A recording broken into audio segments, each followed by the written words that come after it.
പ്രതിപക്ഷ നേതാവും KPCC പ്രസിഡന്റും ഒക്കെ ഇന്നലെ വെളുപ്പാങ്കാലത്ത് 3:30 മണിക്ക് കേരളത്തിലേക്ക് പോയി. അവരൊക്കെ അവരുടെ മണ്ഡലത്തിൽ പര്യടനവും പ്രചരണവും ആരംഭിച്ചിരിക്കുകയാണ്.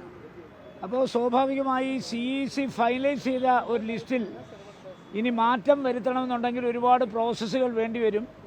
അപ്പോൾ സ്വാഭാവികമായി കേരളത്തിലെ നേതാക്കന്മാർ ഇവിടെ തിരിച്ചു വരികയോ അല്ലെങ്കിൽ അവരുടെ കൺസെൻറ്റ് മേടിക്കുകയോ ഒക്കെ ചെയ്യേണ്ടി വരും. അപ്പോൾ അതിനുള്ള സാധ്യത വളരെ കാലത്തെ പാരമ്പര്യമുള്ള ഒരാളെന്ന നിലയ്ക്ക് അതിനുള്ള സാധ്യത ഞാൻ കാണുന്നില്ല. ഇനിയിപ്പോൾ രാഷ്ട്രീയം സാധ്യതകളുടെ ഒരു കലയായതുകൊണ്ട് എന്തും എപ്പോൾ വേണമെങ്കിലും സംഭവിക്കാം.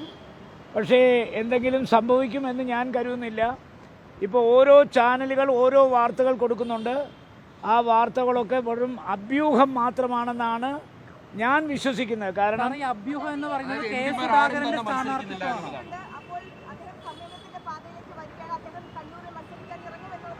അല്ല, ഞാൻ പറഞ്ഞത് CEC പാസ്സാക്കിയ ലിസ്റ്റ് ഞങ്ങൾ ആരും കണ്ടിട്ടില്ലല്ലോ. നിങ്ങൾക്കും അതിനെക്കുറിച്ച് ഒരു വിവരവുമില്ല.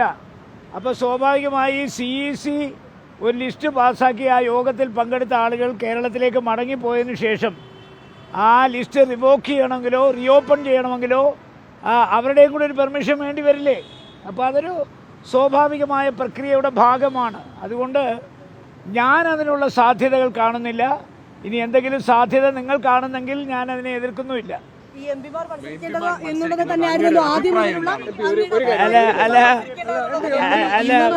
ഒറ്റക്കാര്യം ഇന്നും കെ സുധാകരനുമായി അടുത്ത വൃത്തങ്ങൾ പറഞ്ഞത് വാർത്താ സമ്മേളനം നടത്തും, പാർട്ടി വിടും, ഒരുപക്ഷെ ഒരു സ്വതന്ത്ര പാർട്ടി രൂപീകരിക്കും. ഇങ്ങനെയുള്ള പല കാര്യങ്ങളും അദ്ദേഹവുമായി അടുപ്പമുള്ള വൃത്തങ്ങൾ പറഞ്ഞിരുന്നു മാധ്യമങ്ങളോട്. ഇത് നുണയല്ല, ഇത് ഞങ്ങൾ ഉണ്ടാക്കിയ വാർത്തയല്ലേ? അല്ലല്ല, ഞാൻ പറഞ്ഞല്ലോ ഇതിനകത്തൊക്കെ അന്തിമമായ തീരുമാനമെടുക്കേണ്ടത് കോൺഗ്രസ് ഹൈക്കമാൻഡാണ്. കോൺഗ്രസിൻ്റെ പരമോന്നതനായ നേതാവെന്ന് പറയുന്ന കോൺഗ്രസ് പ്രസിഡൻ്റാണ്. അദ്ദേഹത്തിൻ്റെ മുമ്പിലിരിക്കുന്ന ഒരു വിഷയത്തെക്കുറിച്ച് എന്തെങ്കിലും ആധികാരിക പറയാൻ ഞാൻ ആളല്ല. അതുകൊണ്ട് കോൺഗ്രസ് പ്രസിഡന്റിന് എന്ത് തീരുമാനം എടുക്കാനുള്ള അധികാരം അദ്ദേഹത്തിൽ നിക്ഷിപ്തമാണ്. ആ അധികാരം അദ്ദേഹം എങ്ങനെ വിനിയോഗിക്കുമെന്ന് അദ്ദേഹത്തിന്റെ മനസ്സ് പെനട്രേറ്റ് ചെയ്ത് കണ്ടുപിടിക്കുന്ന വിദ്യയൊന്നും എൻ്റെ കയ്യിലില്ല. ഒരു MPക്ക് മാത്രമായി ഇളവുണ്ടാകുമെന്ന് കരുതുന്നുണ്ടോ? ബാലകൃഷ്ണൻ പെരിയ താങ്കൾക്കെതിരെ